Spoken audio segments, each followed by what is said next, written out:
বিসমিল্লাহির রহমানির রহিম। আজ আন্তর্জাতিক মে দিবস।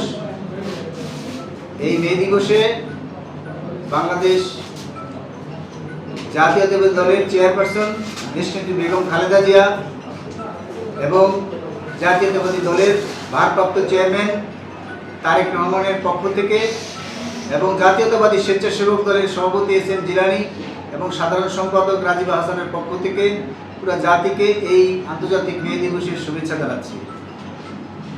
বন্ধুরা, আপনারা জানেন যে 1986 সালে শিকাগো শহরে এক শ্রমিক আন্দোলনের মধ্য দিয়ে এই আন্তর্জাতিক মাতৃভাষা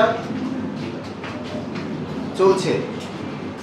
সেই থেকে আজ পর্যন্ত সারা পৃথিবী এই দিবসটি আন্তর্জাতিক মাতৃভাষা দিবস শ্রমিক দিবস উপলক্ষে পালন করে আসছে। এই উপলক্ষে আজকে শ্রমিক দলের আয়োজিত একটি বিশাল সমাবেশ অনুষ্ঠিত হয়েছে। সেই সমাবেশে বিএনপির ভারপ্রাপ্ত চেয়ারম্যান তারেক রহমান বক্তব্য প্রদান করেছেন।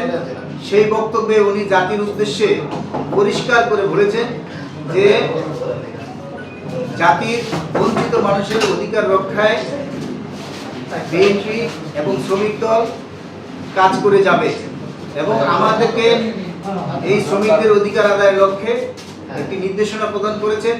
তার নির্দেশ করবে বাংলাদেশ জাতীয়তাবাদী স্বেচ্ছাসেবক দলের সভাপতি এস.এম. জিলানী এবং সাধারণ সম্পাদক রাজীব হাসানের নেতৃত্বে আমরা এই বঞ্চিত মানুষের অধিকার আদায়ের লক্ষ্যে জাতীয়তাবাদী স্বেচ্ছাসেবক দল সারা দেশে কাজ করে যাবে।